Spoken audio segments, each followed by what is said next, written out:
નમસ્કાર મિત્રો, શેર બજાર ગુજરાતી યુટ્યુબ ચેનલમાં તમારા બધાનું સ્વાગત છે. મિત્રો, આજે આપણે એક એવા શેર વિશે વાત કરવાના છે જેમાં જો તમે એક વર્ષ પહેલા 25,000 કે તેથી વધુનું રોકાણ કર્યું હોત તો આજે કરોડ રૂપિયાથી વધારેનું રોકાણ થઈ ગયું હોત. તો મિત્રો, વાત કરીએ આપણે શેર બજાર ઘણા રોકાણકારો માટે સોનાની લગડી સાબિત થાય છે અને કેટલાક રોકાણકારો એવા પણ છે જેમના રૂપિયા લાખના 12,000 પણ શેર બજારમાં થતા હોય છે. આવા કિસ્સા પણ તમને આજુબાજુથી જોવા મળતા હોય છે. પરંતુ ઘણીવાર શેર બજારના એક્સપર્ટ કહી ચૂક્યા છે કે રોકાણકારો જો સારી કંપનીમાં રોકાણ કરે અને તે પછી તેમાં લાંબા સમય સુધી રોકાણ કરી રાખે તો તેને ફાયદો મળતો હોય છે. આવો જ એક શેર છે જેને રોકાણકારોને આજથી એક વર્ષ પહેલા જ શેરમાં માત્ર 20,000 રૂપિયાનું રોકાણ કર્યું હોત તો આજે તેઓ કરોડપતિ બનતા કોઈ રોકી ના શક્યું હોત. એટલે કે એવા શેર આપણે વાત કરી રહ્યા છીએ શ્રી અધિકારી બ્રધર્સ લિમિટેડના શેર વિશે. આ શેર વિશે વાત કરીએ તો શેર એક વર્ષમાં 50,000% કરતા પણ વધારેનું વળતર આપ્યું છે.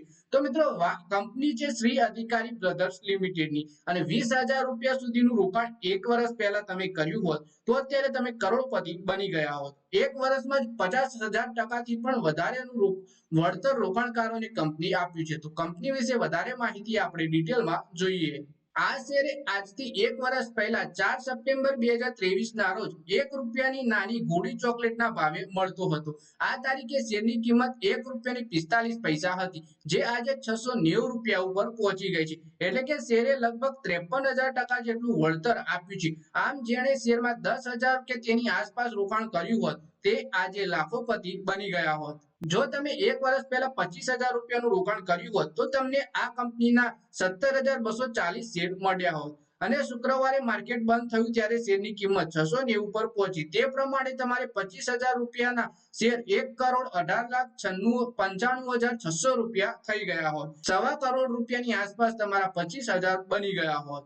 આમ એક જ વર્ષની અંદર આ શેરે હજારો રૂપિયાને કરોડોમાં ફેરવી દઈને બમ્પર કમાણી કરાવી છે, જેના કારણે આ શેર માર્કેટમાં રસ ધરાવતા લોકોમાં ચર્ચાનો વિષય બન્યો છે. આ શેર જે પ્રમાણે દોડી રહ્યો છે તે જોતા હવે રોકાણકારો જેઓ રોકાણ કરવા માંગે છે તેમને કેટલીક બાબતો સમજવી જરૂરી છે. એટલે કે અત્યારે આ તેજીમાં રોકાણ કરવું હોય તો કેટલીક બાબતો શેરની જાણી લેવી જરૂરી છે.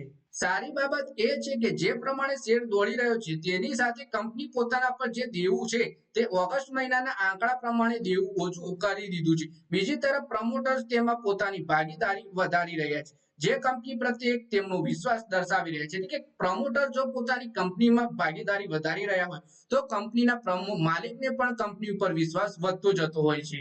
પછી આ શેરની નબળાઈ વિશે વાત કરીએ તો સ્ટોક તેના બુક વેલ્યુ કરતા ઘણો આગળ ટ્રેડ થઈ રહ્યો છે, જે તેને ઓવર વેલ્યુડ સ્ટોક બનાવે છે. કંપનીનો ઇન્વેસ્ટર કવરેજ રેશિયો ઓછો છે. આ સાથે જ ઓગસ્ટ મહિનાની માહિતી મુજબ કંપની પાસે ઊંચું ડેપ્ટ હતું, જે નાણાકીય સ્વાસ્થ્ય અંગે સારો સંકેત આપતું નથી. પછી વાત કરીએ કંપની વિશે તો કંપનીની સ્થાપના 1985 માં ગૌતમ અધિકારી અને માર્કેટ અધિકારીએ કરી હતી, જે એક પારિવારિક પાર્ટનરશિપ ફર્મના રૂપમાં શરૂ થઈ હતી. 1995 માં ભારતની પહેલી public listed television production company બની ગઈ. આ કંપનીનું મુખ્ય ફોકસ કન્ટેન્ટ પ્રોડક્શન, બ્રોડકાસ્ટ અને પબ્લિશિંગ પર હતું. એટલે કે 1985 માં કંપનીની શરૂઆત થઈ હતી. આ કંપનીએ ભારતની સૌથી ફેમસ ટીવી ચેનલ સબ ટીવીને નામથી એક super humour centric television brand launch કરી, જે આજે ઘણી જ લોકપ્રિય છે. આ સિવાય કંપનીએ ઘણી ભાષામાં મલ્ટી જેનર કન્ટેન્ટ પર પ્રોડ્યુસ કર્યું છે, જે તેની ઓરિજિનલ ક્ષેત્રીય ઉપસ્થિતિ પણ મજબૂત થઈ છે. કંપની પાસે ઇન્ટેલેક્ચ્યુઅલ પ્રોપર્ટી રાઇટ્સ નું સારું એવું આર્કાઇવ્સ છે, જે તેના ભવિષ્યમાં લાભ ઉઠાવવા માટે ઉપયોગી કરી રહ્યું છે. એટલે કે કંપનીએ સોની સબ ટીવી ચેનલ છે એને પણ શરૂઆત કરી હતી. પછી કંપનીના શેર હોલ્ડિંગ પેટર્ન વિશે વાત કરીએ તો શેર બજારમાં રોકાણ કરતા પહેલા કંપનીની સ્થિતિ અને તેના ભવિષ્યના પ્લાન વગેરે સમજવા જરૂરી રહેતા હોય છે. આ સાથે કંપનીના શેરનો મોટો ભાગ કોના હાથમાં છે તે સમજવું મહત્વનું ગણાય છે. જૂન 2024 સુધીમાં આ શેરની ભાગીદારીમાં પ્રમોટરો પાસે 59.52% હિસ્સો હતો અને ડીઆઈઆઈ પાસે 0.23%, પબ્લિક પાસે 40.25%, એટલે કે 60% પ્રમોટર પાસે અને 40% પબ્લિક પાસે કંપનીનો હિસ્સો છે.